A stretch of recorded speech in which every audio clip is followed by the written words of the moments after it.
Shalom, bien-aimés frères et sœurs, nous sommes aujourd'hui le mardi 14 septembre 2021 et nous sommes là pour notre méditation dans le cadre de notre émission Ton pain de la première heure. Et nous allons poursuivre aujourd'hui avec le sous-thème que nous avons commencé hier. Le sous-thème dit comprendre la différence entre salut de l'esprit et salut de l'âme.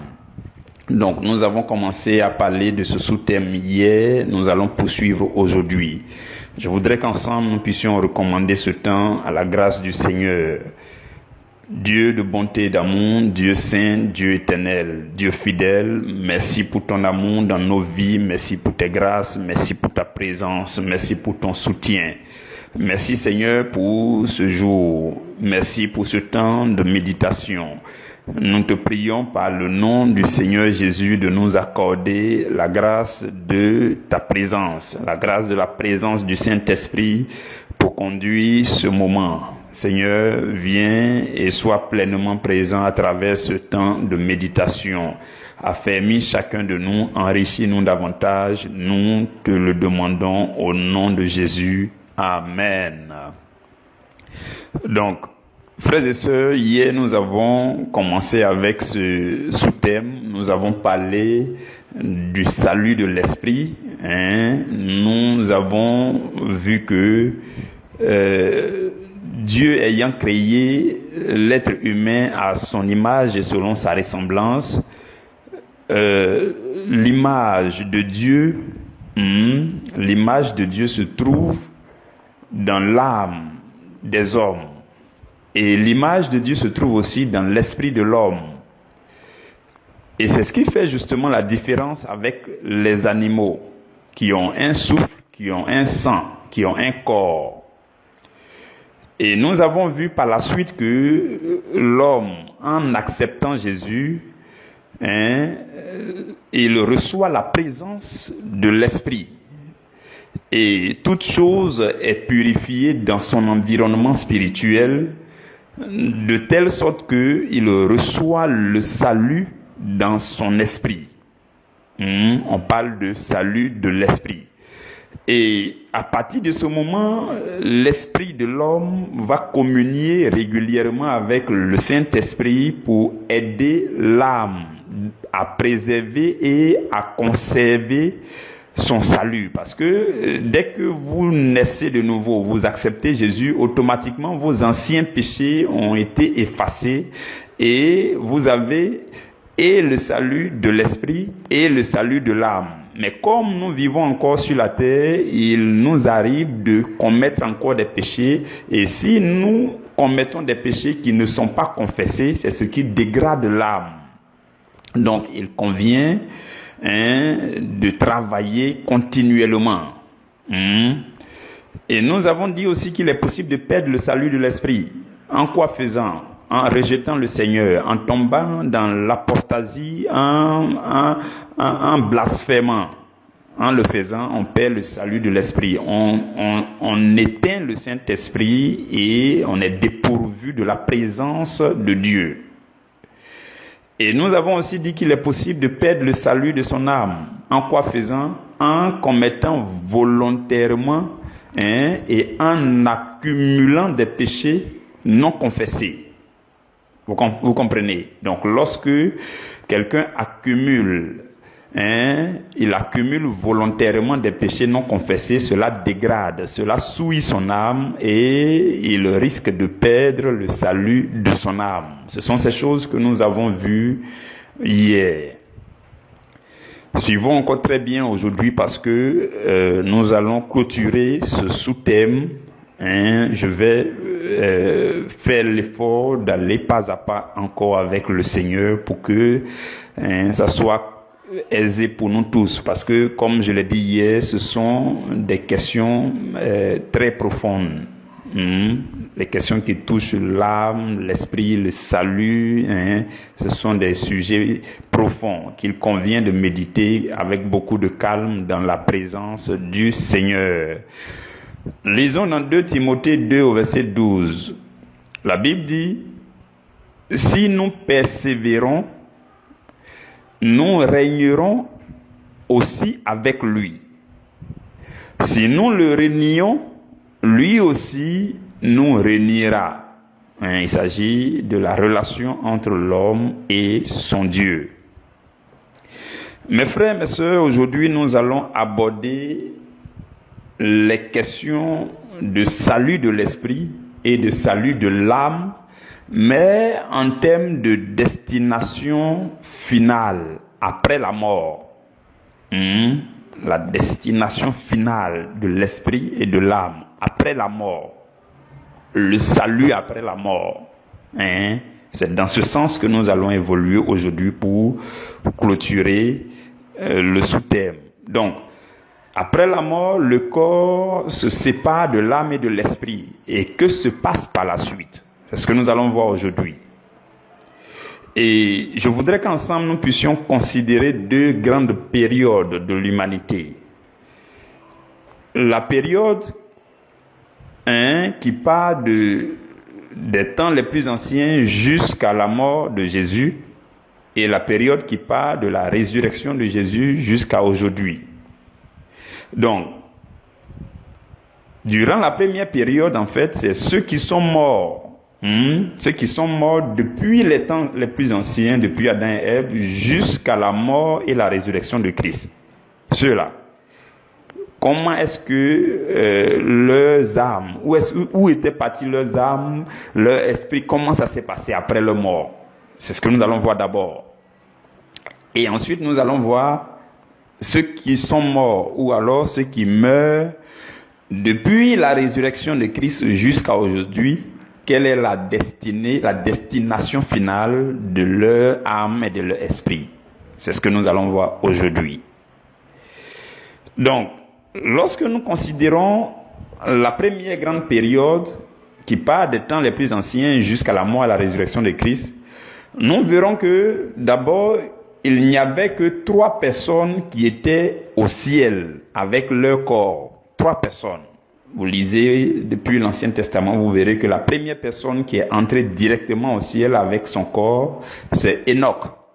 Dans le livre de Genèse, la Bible dit que Enoch ayant trouvé grâce aux yeux de Dieu, Dieu l'a enlevé. Donc, voici la première personne de l'humanité qui est entrée directement au ciel, selon ce que nous dit la Bible. La deuxième personne, c'est Élie. Élie est monté au ciel, il a été enlevé. Il est entré au ciel, corps, âme et esprit. Et la troisième personne, c'est Moïse. Parce que quand nous lisons le livre de Exode ou Deutéronome, je crois, on voit que Dieu est allé. Moïse, personne ne l'a enterré, c'est Dieu lui-même qui l'a récupéré, il est parti chez Dieu. Donc, voici les 3 personnes. Jusqu'à l'avènement de Jésus, voici les 3 personnes qui ont pu entrer au ciel. Comprenons cela. C'est la Bible qui le dit. Et ce qui va davantage justifier cela, c'est que à la transfiguration, Jésus ne va pas échanger avec autre personne. La Bible dit que Jésus a échangé avec Moïse et Élie. On aurait pu dire que Jésus a échangé avec Adam, avec Abraham, avec David. Non. Pourquoi? Parce que ceux-là n'étaient pas encore entrés effectivement au ciel. Ceux qui étaient au ciel, il n'y avait que 3 personnes jusqu'à l'avènement de Jésus-Christ. Vous comprenez? Il y avait Élie, il y avait Enoch, il y avait Moïse. Et à la transfiguration, Jésus a échangé avec Élie et Moïse qui sont venus dire, mais bon, il faut faire, tu vas achever la mission, tout le monde t'attend, tous ceux qui sont au séjour des morts, là, ils t'attendent, ainsi de suite. Vous comprenez? Parce que la Bible dit qu'ils étaient en train de s'entretenir au sujet de son départ qui allait avoir lieu à Jérusalem, à la transfiguration. Maintenant, pour les autres morts, qu'est-ce qui s'est passé? Durant cette période, pour les autres morts, qu'est-ce qui s'est passé? Leur corps est resté dans le sein de la terre. En fonction du mode d'ensevelissement, d'enterrement, leur corps en tout cas est resté dans la terre ou sur la terre, ou en tout cas leur corps est resté au niveau de la terre. Et leur âme et leur esprit s'en va ou alors partait en captivité dans le séjour des morts. C'est ce qui se passait durant cette période. L'âme et l'esprit s'en vont en captivité au séjour des morts et le corps reste au niveau de la tête. Vous comprenez? C'est ce qui se passait. Il n'entrait pas directement au ciel. Il n'entrait pas au ciel, que ce soit Abraham, les Isaïe, les Joël, tout cela, les David, tout cela. Ils ne sont pas entrés au ciel. Le corps reste au niveau de la terre et l'âme et l'esprit s'en vont dans le séjour des morts. Voilà pourquoi quand un doit mourir, on dit il va rejoindre ses pères. Il va rejoindre ses pères, il va rejoindre ses pères. Donc ils étaient tous quelque part, mais ils étaient comme en captivité. Vous comprenez? À la différence de Enoch, Élie et de Moïse, qui ont regagné directement la gloire de Dieu. Vous comprenez? Quand vous lisez dans Matthieu chapitre 27, quelque chose de magnifique est révélé là-bas. À partir du verset 50, Matthieu 27, la Bible dit « Jésus poussa de nouveau un grand cri et rendit l'esprit. » Verset 51. « Et voici, le voile du temple se déchira en deux, depuis le haut jusqu'en bas. La terre trembla, les rochers se fondirent. » Verset 52. « Les sépulcres s'ouvrirent, et plusieurs corps des saints qui étaient morts ressuscitèrent. Étant sortis des sépulcres, après la résurrection de Jésus, ils entraient dans la ville sainte et ils apparurent à un grand nombre de personnes. Vous comprenez, c'est un texte magnifique et très profond. C'est très bon ce texte-là. Donc là-bas, la Bible nous dit qu'après la résurrection de Jésus, quand Jésus est mort, le voile du temple s'est déchiré, tout ça, et après la résurrection de Jésus, donc ce qui va se passer, c'est que Jésus va entrer dans les tréfonds de la terre pour aller libérer les captifs. Avec la puissance du Seigneur, il va délivrer les captifs. Et voilà pourquoi la Bible dit les corps des saints qui étaient morts. Les saints qui étaient morts, c'est ceux qui étaient agréables à Dieu dans l'ancien temps. Les David, les Adam, ainsi de suite. Tous ceux qui sont morts et qui étaient à un certain degré agréables à Dieu, on peut appeler les saints. La Bible dit les corps des saints qui étaient morts. Et plusieurs corps des saints qui étaient morts ressuscités et étant sortis des tombeaux. Après la résurrection de Jésus, ils entraient dans la ville sainte. La ville sainte n'est rien d'autre que la Jérusalem céleste. Vous comprenez? Donc, à la résurrection de Jésus, tous ceux qui étaient en captivité vont être libérés et ils vont rejoindre. Quand ils vont être libérés, qu'est-ce qui va se passer? L'âme et l'esprit vont venir prendre le corps qui avait été enterré. Le corps va ressusciter, corps, âme et esprit. Bien sûr, un corps désormais glorieux. Et ils vont rentrer dans la ville sainte. Ils vont retrouver la gloire de Dieu comme Élie, Enoch et Moïse. C'est ce qui s'est passé pour tous ceux qui sont morts avant l'avènement de Jésus, avant la mort, la résurrection de Jésus. Bien sûr, la question qu'on peut se poser qui est évidente, dont la réponse est évidente, c'est ceux qui n'étaient pas des saints. Parce que la Bible dit les saints qui étaient morts, donc ceux qui n'étaient pas agréables à Dieu, sans doute ils sont restés en captivité, je ne sais pas. Mais en tout cas, Jésus est rentré dans les tréfonds de la terre pour aller libérer les captifs. C'est en ce moment que les Adam, les David, ils se sont relevés, et ils ont regagné la gloire de Dieu. La Bible dit les tombés se sont ouverts et ils ont pris leur corps et ils sont rentrés dans la ville sainte. Vous comprenez? Donc c'est ce qui s'est passé. C'est comme ça a été la destination des âmes et des esprits des hommes durant cette période avant, jusqu'à la résurrection de Jésus. Vous comprenez? Maintenant, considérons la deuxième grande période qui est notre ère. C'est-à-dire que depuis la résurrection de Jésus jusqu'à aujourd'hui, quand quelqu'un meurt, il va où? Ça fait partie des questions pertinentes qu'il faut méditer avec beaucoup de calme. Donc, depuis l'avènement de Jésus, depuis la résurrection de Jésus jusqu'à aujourd'hui, nous verrons qu'il y a 3 cas possibles. C'est là que vous verrez l'importance des enseignements d'hier, les détails qu'on a donnés hier. Donc, il y a 3 cas possibles. Il y a le cas de ceux qui ont le salut de l'esprit et qui ont aussi le salut de l'âme. Ça veut dire quoi? Il a reçu le Seigneur Jésus. Le Saint-Esprit est entré dans son esprit pour cohabiter avec lui, pour l'aider. Et par son obéissance au Saint-Esprit, son âme est allée de sanctification en sanctification et son âme aussi est demeurée dans le salut. Donc il a le salut de l'esprit et le salut de l'âme. Vous comprenez? Ça, c'est le premier cas qu'on peut avoir.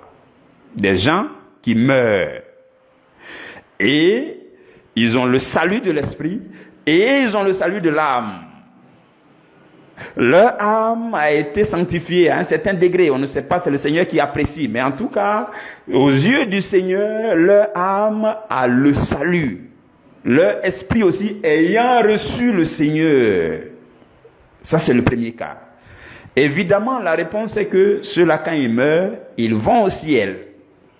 Ils rejoignent la gloire du Seigneur, ils vont au ciel. Ça, c'est la réponse est évidente.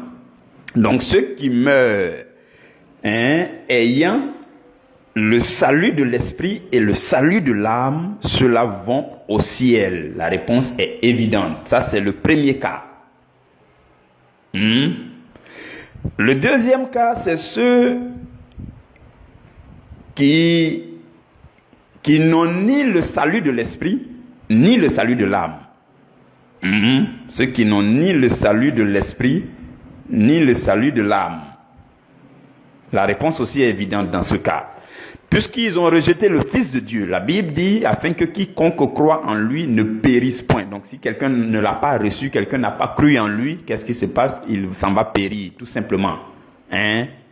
Donc la réponse est évidente pour ceux qui meurent et qui n'ont pas reçu le Seigneur Jésus. Et leur âme aussi n'a pas le salut. Ils n'ont pas le salut ni dans l'esprit ni dans l'âme. Donc, évidemment, ceux-là vont rejoindre l'endroit que nous connaissons tous, dont la Bible parle fréquemment, qu'on appelle l'enfer. La réponse est évidente. On est tous d'accord. Jusque-là. Ça, c'est le deuxième cas. Maintenant, hier, nous avons parlé d'un cas que nous avons dit que ce n'est pas possible. Qui aurait pu être le troisième cas, mais c'est un cas qui n'est pas possible. C'est le cas où quelqu'un a le salut de l'âme, mais n'a pas le salut de l'esprit. On a dit que ce n'est pas possible parce que l'esprit reçoit d'abord le salut. Parce que la vie de l'âme provient de l'esprit. La vie de l'âme provient de l'esprit. Donc, il faut que l'esprit reçoive d'abord la vie avant que l'âme reçoive la vie. Voilà pourquoi hier on a dit, il n'est pas possible que l'âme reçoive le salut sans que l'esprit ait reçu le salut. Et nous avons commencé toute chose en parlant du salut de l'esprit. Donc, l'esprit reçoit le salut d'abord. L'esprit reçoit le Christ d'abord. Lorsqu'on confesse le Seigneur Jésus de notre bouche, qu'on croit dans notre cœur, en ce moment précis, l'esprit reçoit le salut. Et du fait que nos anciens péchés ont été effacés, l'âme reçoit maintenant le salut aussi. Mais ça se passe presque au même moment. Mais d'abord, c'est l'esprit qui reçoit le salut. Donc, le cas où quelqu'un n'a pas le salut de l'esprit et qui a le salut de l'âme, ce cas-là ne peut pas exister. Ce cas n'est pas possible. Et donc, il va nous rester un dernier cas, qui est un cas vraiment complexe que nous allons analyser calmement ensemble. C'est le dernier cas qui est un cas très complexe. Le cas où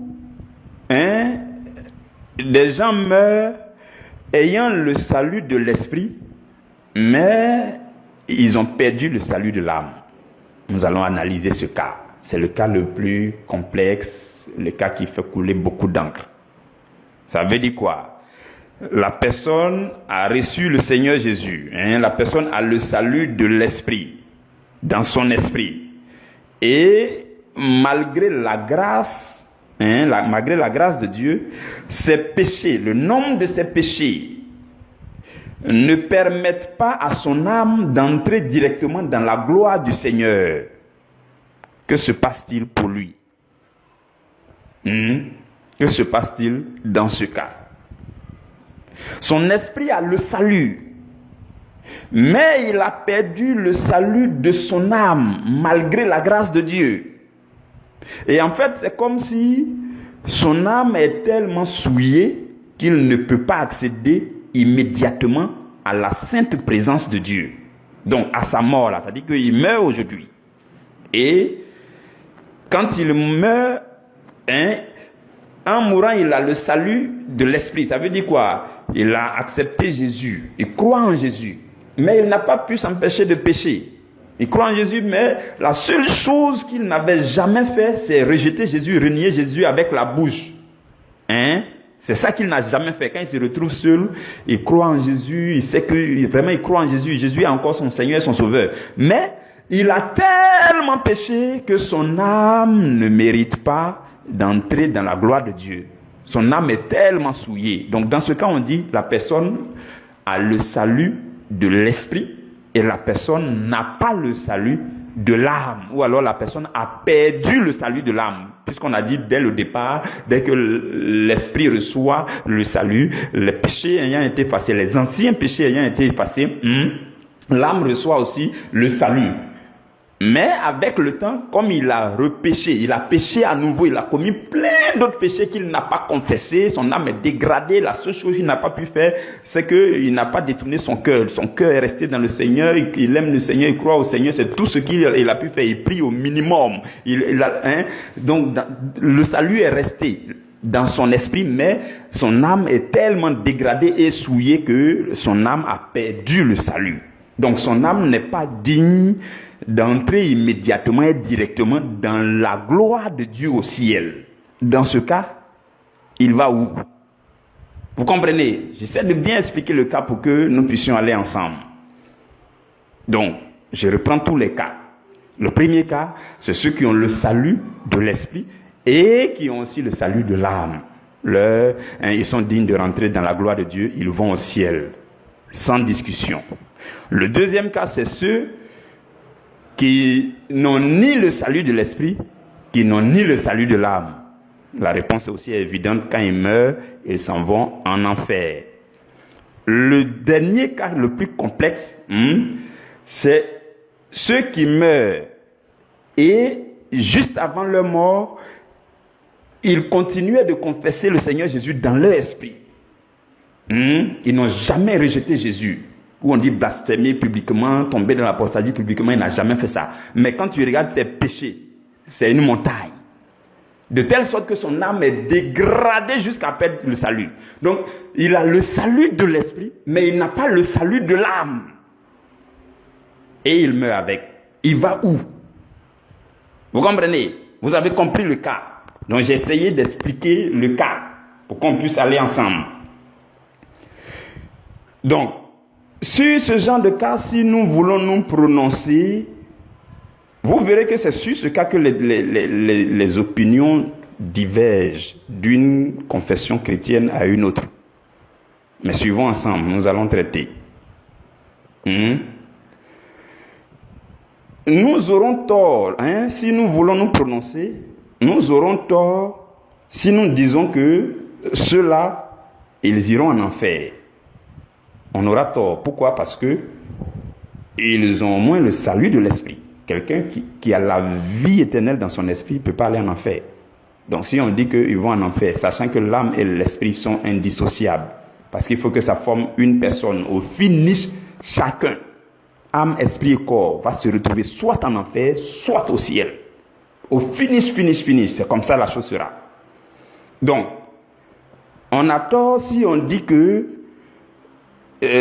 ceux qui ont le salut de l'esprit, qui n'ont pas le salut de l'âme, qui ont perdu le salut de l'âme, ceux-là vont aller en enfer. On a tort, pourquoi? Parce que au moins ils ont le salut dans l'esprit. Quelqu'un ne peut pas avoir la vie de l'esprit dans son esprit et puis son âme va aller périr, même si son âme est très sale aux yeux de Dieu. Donc on aura tort si on dit qu'ils vont en enfer. Et on aura aussi tort si nous disons qu'ils iront au ciel. Pourquoi? Parce que leur âme n'a pas le salut.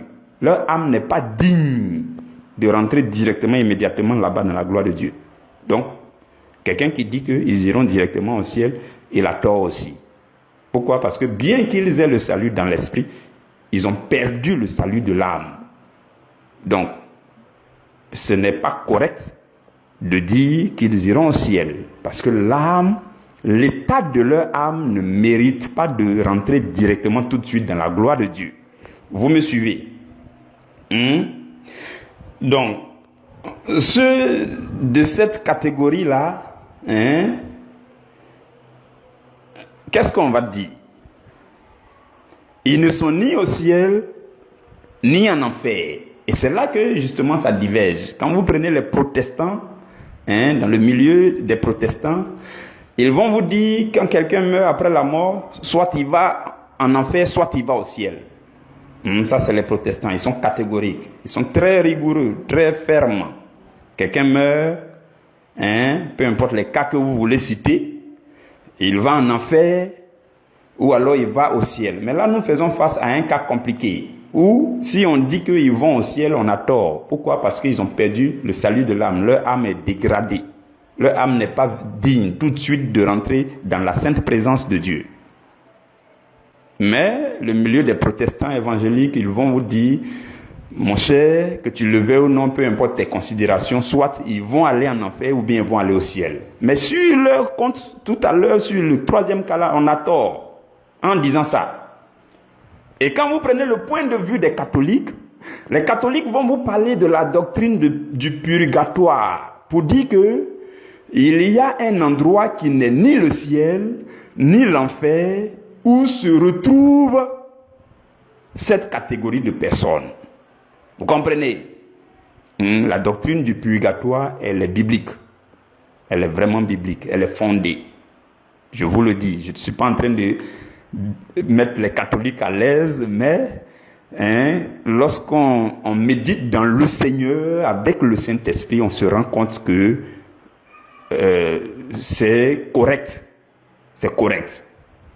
Donc, un endroit qui n'est ni le ciel, qui n'est ni l'enfer, où les gens vont aller.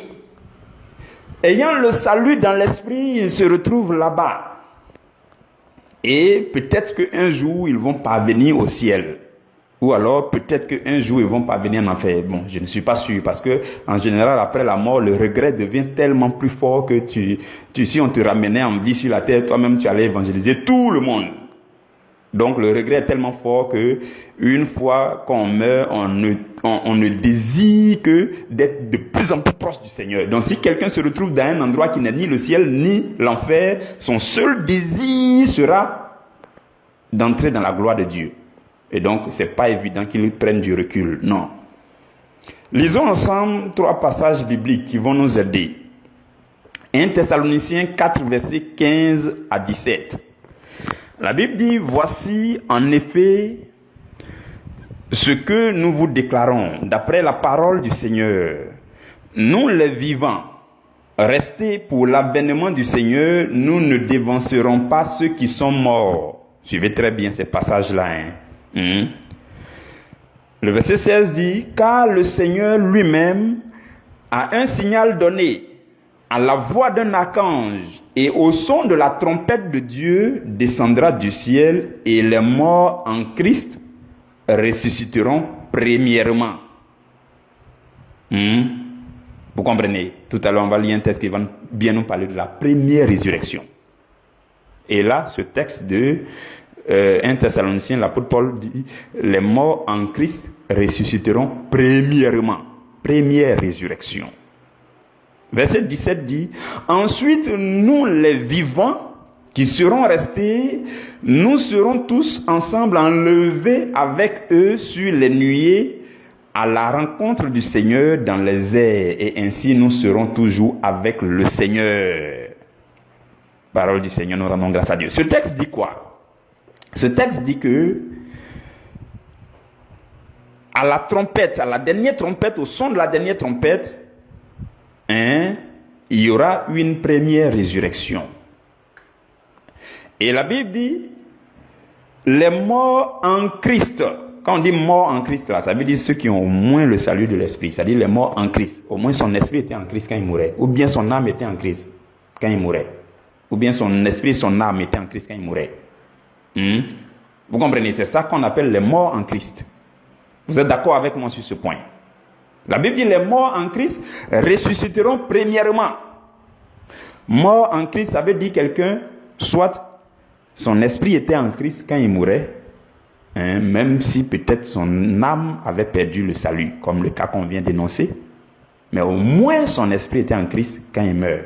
Ou bien, son esprit et son âme sont en Christ quand il meurt.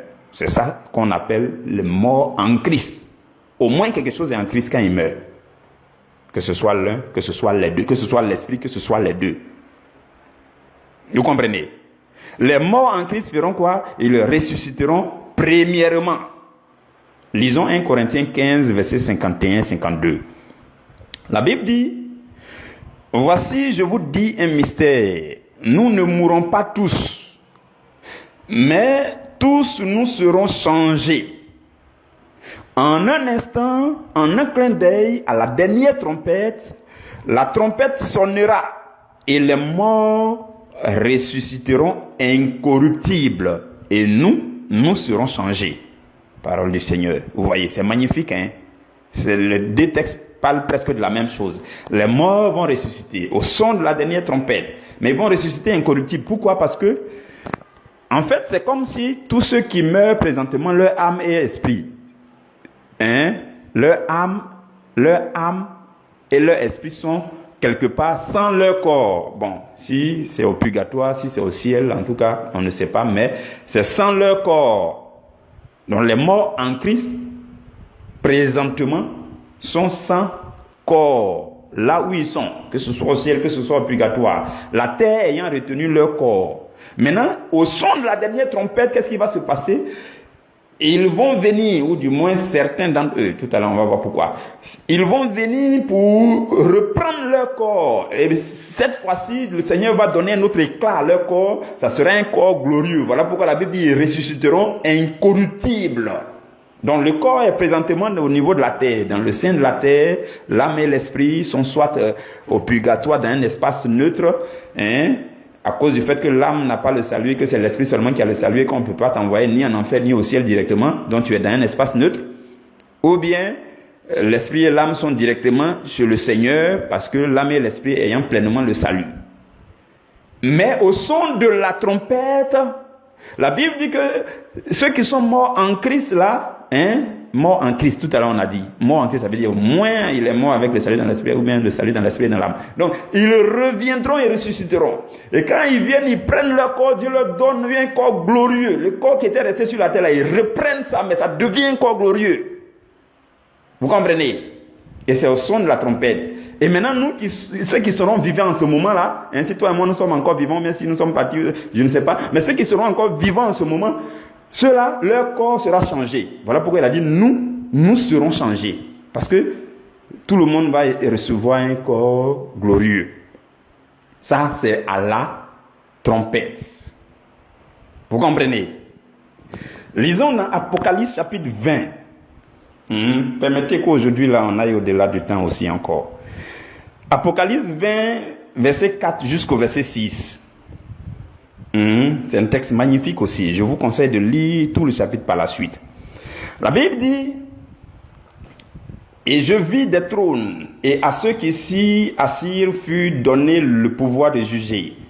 Et je vis les âmes de ceux qui avaient été décapités à cause du témoignage de Jésus et à cause de la parole de Dieu, et de ceux qui n'avaient pas adoré la bête ni son image, et qui n'avaient pas reçu la marque sur leur front et sur leurs mains. Ils revinrent à la vie et ils régnaient avec Christ pendant 1000 ans. Ça, c'est le millénium, le règne des élus avec le Christ pendant 1000 ans. Et au verset 5, la Bible dit, les autres morts ne revinrent point à la vie jusqu'à ce que les 1000 ans soient passés. Ça veut dire quoi? Ce n'est pas tous les morts qui vont revenir à la vie pour aller vivre pendant 1000 ans avec Jésus. Parce qu'il dit, les autres morts ne sont pas revenus à la vie jusqu'à ce que les 1000 ans soient passés. Ok, je poursuis. La suite dit, c'est la première résurrection. Tout à l'heure, dans le livre de 1 Thessaloniciens, on a vu que les morts en Christ ressusciteront premièrement. Donc, la première résurrection, c'est lorsque certains de ceux qui sont morts vont revenir à la vie pour aller passer 1000 ans de règne avec le Seigneur.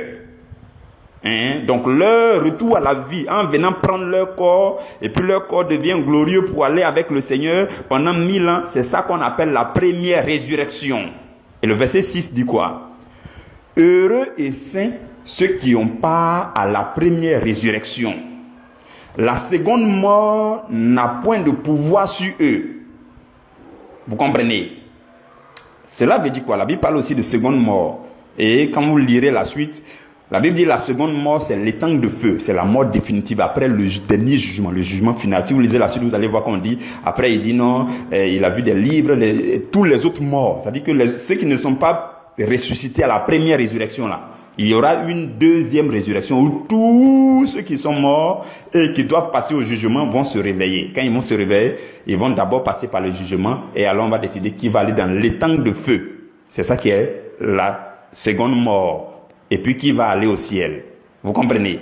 Mais la Bible dit, ceux qui n'ont pas la première résurrection, la seconde mort n'aura pas de pouvoir sur eux. Ça veut dire que si vous et moi, par la grâce du Seigneur, au son de la trompette, nous faisons partie de ceux qui viennent reprendre leur corps et à qui Dieu donne un corps éclatant et glorieux pour aller dans le règne de Jésus pendant 1000 ans. Si on fait partie de ces personnes, c'est fini. On ne peut plus faire partie de ceux qui vont subir la seconde mort. Il dit la seconde mort n'a point de pouvoir sur eux. Vous comprenez? Donc le challenge, c'est qui va passer par la première résurrection et qui va rester en retard pour la deuxième résurrection. C'est ça qui va donner sens à nos deux enseignements de ces 2 jours et la suite aussi. Donc, quand vous lisez ce texte d'Apocalypse, vous vous rendez compte que ce ne sont pas tous les morts en Christ qui auront part à la première résurrection. Vous comprenez? 1 Thessaloniciens, 1 Corinthiens dit que les morts en Christ vont ressusciter et on sera tous changés au son de la première trompette, ainsi de suite. Ça, c'est la première résurrection. Mais on se rend compte que ceux qui sont morts en Christ là, ce n'est pas eux tous qui vont être ressuscités à la première résurrection. Pourquoi? Parce que ceux qui vont être ressuscités à la première résurrection, c'est ceux qui vont aller régner avec Christ pendant 1000 ans.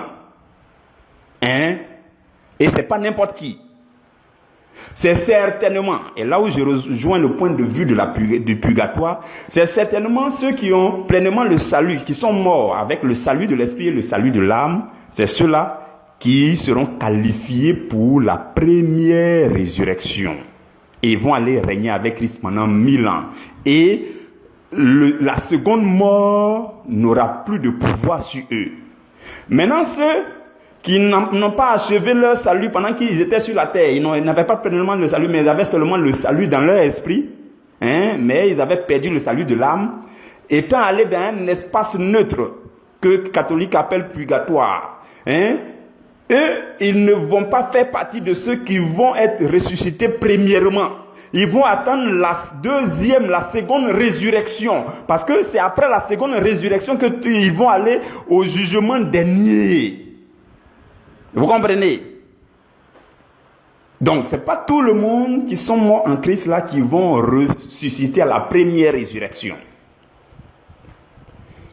Donc, si on considère le point de vue de purgatoire, on se rend compte que ceux qui seront au purgatoire jusqu'à la première résurrection, parce que sans doute ceux qui seront au purgatoire, il y en a qui vont sortir du purgatoire au fur et à mesure que tu expies tes péchés, tu sors, tu rentres dans la gloire de Dieu. Maintenant, quand on va dire trompette nette, on coupe la liste. Ceux qui sont passés du purgatoire au ciel, tant mieux. Ceux-là, ils reviennent prendre leur corps, Dieu leur donne un corps glorieux, ils s'en vont régner avec le Seigneur. Ceux qui étaient allés directement au ciel, ceux qui sont passés du purgatoire au ciel, ils reviennent eux tous. Et ils prennent leur corps, Dieu leur donne un corps glorieux. Et ceux qui sont vivants sur la terre, qui sont en Christ aussi, qui ont le salut de l'âme et le salut de l'esprit, Dieu change leur corps, ils s'en vont vivre avec le Christ pendant 1000 ans. C'est ceux-là qui ont part à la première résurrection. Maintenant, quand on va dire la trompette nette, la trompette va sonner. Celui qui était encore au purgatoire et qui n'a pas pu traverser le purgatoire pour aller au ciel, il attend. Parce que c'est à la deuxième résurrection qu'il va se réveiller pour aller passer par le jugement dernier pour qu'on voit s'il va aller au ciel ou bien s'il va aller en enfer. Vous comprenez? Donc, ça veut dire que visiblement, ce ne sont pas tous ceux qui meurent en Christ qui vont passer par la première résurrection et qui vont aller dans la gloire de Jésus pendant 1000 ans. Non. Mais si quelqu'un meurt avec le salut dans l'esprit et le salut dans l'âme, il a plus de chances d'aller au ciel et fait partie de ceux qui auront pas la première résurrection, et la deuxième mort n'aura point de pouvoir sur eux. Vous comprenez, frères et sœurs? Le plus important dans tout ce que nous sommes en train de dire hier et aujourd'hui, c'est le fait de faire partie des premiers élus du Seigneur. Vous comprenez? J'espère que vous me suivez, que vous avez pu comprendre l'enjeu. L'enjeu, c'est que chacun des chrétiens, l'ensemble des chrétiens que nous sommes aujourd'hui, certains meurent. Si tu meurs avec le salut de l'âme et le salut de l'esprit, que le Seigneur apprécie que tu iras au ciel, que tu vas au ciel, gloire à Dieu, tu auras pas la première résurrection, tu reviendras prendre ton corps glorieux, tu vas aller régner à Jésus pendant 1000 ans. Bien que l'âme et l'esprit seront déjà, avant la trompette, pendant ce temps, l'âme et l'esprit seront déjà en train d'être avec Jésus au ciel là-bas. Mais tu reviens juste prendre ton corps et tu vas régner encore à Jésus pendant 1000 ans, et la seconde mort, la mort éternelle, n'a plus de pouvoir sur toi. Ça, c'est vraiment l'idéal pour vous et pour moi. Par contre, si tu passes ton temps à vivre dans le péché, à dégrader ton âme, à accumuler des péchés volontaires et non confessés, qu'est-ce qui se passe? Ton âme est davantage souillée, bien que tu n'as jamais rejeté Jésus. Il y a des gens, ils sont chrétiens, ils vont tous les jours à l'église, mais ils vont tous les jours aussi en boîte de nuit, ils vont tous les jours. C'est-à-dire que la seule chose qu'il n'a pas encore fait, c'est de dire avec sa bouche qu'il rejette Jésus. Mais ces péchés même là ont déjà rejeté Jésus, de telle sorte que son âme est tellement souillée, donc à sa mort, il n'a le salut que dans son esprit. Et il a perdu le salut de son âme. Ce qui va se passer, c'est que tu n'iras ni en enfer, ni au ciel. Mais tu vas attendre. Et si tu es au purgatoire, et que la dernière trompette te trouve là-bas, tu n'auras pas part à la première résurrection. Tu vas attendre la deuxième résurrection. Sachant que la deuxième résurrection, c'est ceux qui vont aller et les livres vont s'ouvrir, le jugement. Après le jugement, en tout cas, si tu as eu la chance, tu iras au ciel ou bien tu iras en enfer. Donc, la deuxième mort peut avoir son pouvoir sur toi. L'étang de feu peut avoir son pouvoir sur toi. Au lieu d'attendre pour faire partie de cette dernière personne-là, on peut décider de travailler au salut de notre âme. Travailler sans cesse au salut de notre âme, au salut de notre âme, au salut de notre âme, jusqu'à ce que l'esprit est pleinement le salut et que l'âme est aussi pleinement le salut. Et quand on meurt ainsi en Christ pleinement, on va au ciel et on n'a pas la première résurrection, au millénium, ainsi de suite. Voilà pourquoi dans le texte qu'on a lu, le texte de base auquel je reviens maintenant pour clôturer, il dit, si nous le renions, en d'autres termes, si on le renie catégoriquement, lui aussi il nous renie catégoriquement, sans souci, c'est clair. Si nous le renions à travers nos péchés, ça veut dire que c'est notre bouche seulement qui ne l'a jamais renié, notre cœur ne l'a jamais renié, mais nos péchés, là, voici, c'est une tonne de péchés. On l'a renié à travers nos péchés, sans toutefois le rejeter ouvertement.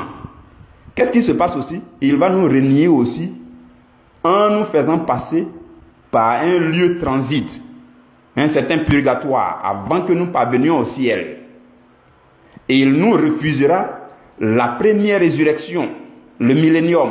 Il ne nous permettra d'accéder directement, immédiatement au ciel après notre mort. Pourquoi? Parce que c'est vrai, on ne l'a pas renié avec la bouche et le cœur, mais nos péchés l'ont renié, notre âme a perdu le salut. Maintenant, si nous persévérons, dans le verset qu'on a lu dans notre texte de base, si nous persévérons, nous régnerons avec lui. En d'autres termes, si nous persévérons dans une vie de sanctification, nous régnerons aussi avec lui. Nous entrerons au ciel immédiatement après notre mort. Nous aurons part à la première résurrection au son de la dernière trompette. Le millénium sera notre partage. On va régner avec lui pendant 1000 ans. Et la seconde mort ne sera pas notre partage. Vous voyez. Donc, le challenge, c'est quoi pour vous et pour moi? Le défi, c'est quoi pour vous et pour moi? C'est de vivre sur la terre, de mener notre vie chrétienne de telle sorte que nous ayons pleinement le salut dans l'esprit et que nous vivions une vie de sanctification continuelle pour que notre salut dans l'âme soit préservé et soit conservé, que notre âme ait la vie, de plus en plus la vie. Et qu'à notre mort, nous mourrons avec le plein salut dans l'esprit, le plein salut dans l'âme, et que nous soyons qualifiés pour la gloire de Dieu en passant par le millénium, ainsi de suite. Vous comprenez? C'est ça le challenge. Maintenant, pour préserver le salut dans notre âme, ou encore pour persévérer dans la sanctification, c'est un travail continuel. On appelle ça travailler au salut de son âme. Voilà pourquoi demain, notre sous-thème dit l'objectif suprême de la foi vivante dont nous parlons durant toute cette saison, c'est de travailler au salut de votre âme. Pourquoi? Parce que le salut de notre âme, c'est quelque chose de très déterminant pour ce qui va se passer après notre mort. Ira-t-on au purgatoire ou bien directement au ciel? Aura-t-on pas à la première résurrection pour aller vivre le millénium avec le Seigneur et ainsi on ne va plus mourir parce que la seconde mort n'aura plus de pouvoir sur nous? Ou bien tout cela va traîner encore, on va aller au purgatoire et puis on n'aura pas la deuxième résurrection, après on va aller au jugement et puis après on ne saura pas si on va aller encore au ciel ou bien en enfer. Frères et sœurs, dès ici-bas, il est possible de travailler hardiment au salut de son âme pour que nous soyons les premiers élus du Seigneur. C'est ça le but principal. Demain, nous allons très bien parler de cela. Comment est-ce que la foi vivante peut vous aider à travailler au salut de votre âme pour avoir le plein salut avant de quitter cette terre. Que Dieu vous bénisse, que Dieu vous garde. Durant les enseignements d'hier et d'aujourd'hui, nous avons débordé. Parce que de nature, il y a des sujets que je refuse d'aller trop vite là-dessus parce que le temps me met la pression. Non, je vais avec le Saint-Esprit. Si le Saint-Esprit me dit allons tout doucement, on ira doucement pour que ce soit digestible pour tout le monde. Et si je l'avais su, j'allais peut-être découper l'enseignement en 3 parties. Mais 3 parties, ça fait trop long. Voilà pourquoi nous avons fait 2 parties en débordant le temps. Que Dieu vous bénisse, que Dieu vous garde. Restons connectés. Si vous pouvez réécouter ces enseignements, parce que je trouve que c'est profond, les thèmes sont lourds, ainsi de suite, ça peut être difficile à cerner, ainsi de suite, mais en réécoutant, cela va vous aider. Avec une attention beaucoup plus calme, cela va vous aider. Mais c'est très important de comprendre ces choses en tant que chrétien et de comprendre combien de fois il est important, il est urgent d'avoir non seulement le salut dans notre esprit, mais aussi d'avoir continuellement le salut de l'âme, pour que nous fassions partie des élus privilégiés du Seigneur lorsque la trompette va sonner. Que Dieu vous bénisse, que Dieu vous garde. Notre rendez-vous, notre prochain rendez-vous, c'est demain à la 1e heure.